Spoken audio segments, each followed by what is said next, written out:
Watch out. For almost 2 months, no one knew where Kayla Brown was. Now, investigators could hear her voice coming from inside a locked metal container hidden on a rural property in South Carolina. Several padlocks stood between them and the woman inside. The officers had come looking for evidence. They had not expected to find one of the missing people alive. But rescuing Kayla would not end the investigation. It would expose what happened to her boyfriend, reveal other victims buried across the property, and break open a murder case that had remained unsolved for 13 years. To understand how police reached this exact door, we have to go back 64 days. Anderson, South Carolina, August 31st, 2016. Kayla Brown and her boyfriend, Charles Carver, known as Charlie, were expected to meet a friend for dinner. The couple had recently moved into a house together. Kayla was excited to introduce Charlie properly and let her friend get to know him. But they never arrived. Security footage showed Charlie leaving work that day. After that, both of them seemed to vanish. Their phones were turned off. Neither contacted friends or family. That silence felt wrong almost immediately. Their relatives were accustomed to hearing from them regularly. Missing one dinner could be explained. Disappearing from everyone's lives could not. At first, there were ordinary possibilities. Maybe their plans had changed. Maybe they had taken an unexpected trip. Their Pontiac Grand Prix was missing, which made it possible that they had simply driven somewhere without telling anyone. But when friends and relatives entered their home, the things Kayla and Charlie had left behind told a different story. The door was unlocked. Their prescription medication was still inside. So were Kayla's glasses and contact lenses. Her dog, Romeo, had been left alone without food or water. Kayla's mother knew how much the dog meant to her. Leaving him that way was not something Kayla would willingly do. One missing vehicle suggested movement. Everything else suggested interruption. Calls continued to go unanswered. Days passed without a confirmed sighting. There was no message explaining where the couple had gone. There was no new photograph proving they were safe. And there was still no clear evidence showing where they had traveled after Charlie left work. Then, one day after they disappeared, Charlie's Facebook account suddenly announced that he and Kayla had gotten married. For a moment, the post seemed to offer an answer. Instead, it made the case much stranger. Charlie had not been an active Facebook user, but after he vanished, his page began filling with content. A message briefly claimed that he and Kayla were safe. Old photographs of the couple appeared. News reports about their disappearance were shared alongside stories about other missing people. Then came violent jokes, unsettling images, and strange messages that seemed almost designed to frighten anyone reading them. Friends and relatives began asking the account where Kayla was. The answers did not sound like Charlie. When someone questioned the marriage announcement, the account replied that Kayla was with her husband.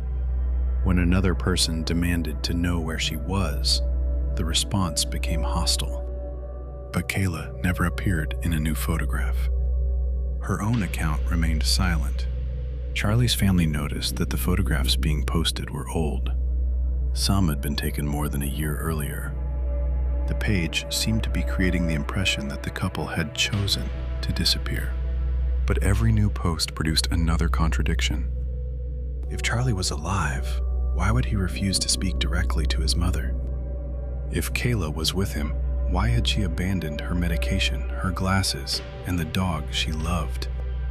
And if neither of them was writing these messages, who had access to Charlie's account?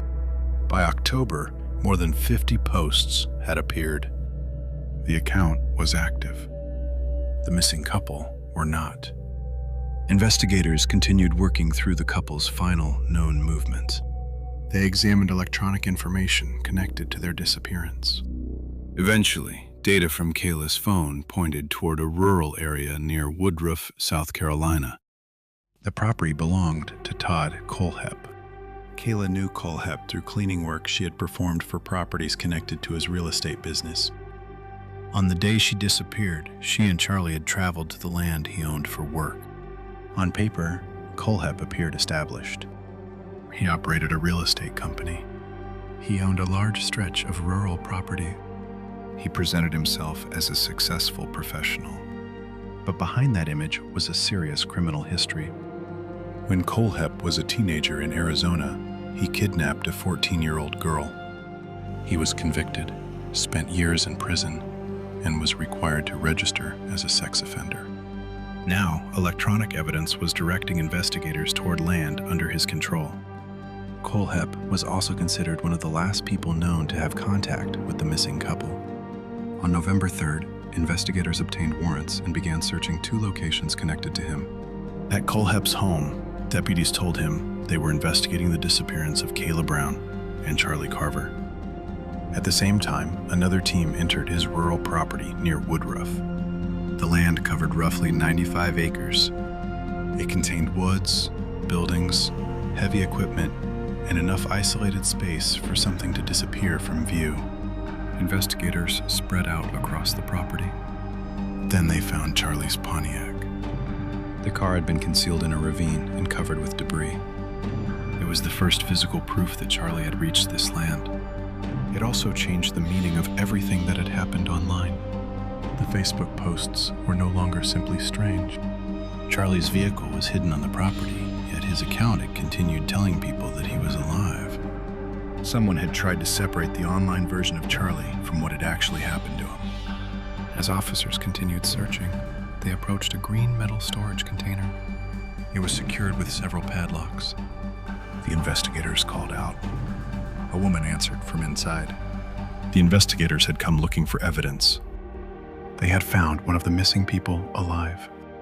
But first, they had to reach her. The locks did not open easily. For roughly 10 minutes, officers cut and pried at the doors while Kayla waited on the other side. They still did not know what condition she was in. They did not know whether anyone else was inside. They only knew that a woman who had been missing for 64 days was answering them from behind the steel. Y'all move.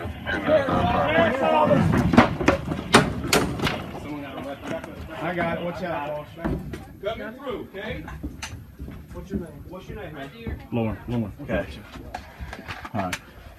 Just a girl. Just a girl. How are you, honey? This We're is bolt cutters. This is our investigator. He's a paramedic. Oh, yeah. Okay, we're gonna get you out of there. Okay. Just hang loose for me. Anybody got? I need a handcuff key. Handcuff key. I don't. I got it right here. Hold up. Y'all slide back. Hold on. He's got a light. We gotta let you take photographs. Brandy, let me see your light, Brandy. You can put your hands down, sweetheart. Inside the dark container, officers found Kayla sitting near the back. A chain around her neck was attached to the wall. Her hands were restrained. The officers brought in bolt cutters and began freeing her. The relief of finding her alive lasted only seconds before one of them asked the question everyone had been waiting to answer. Where was Charlie?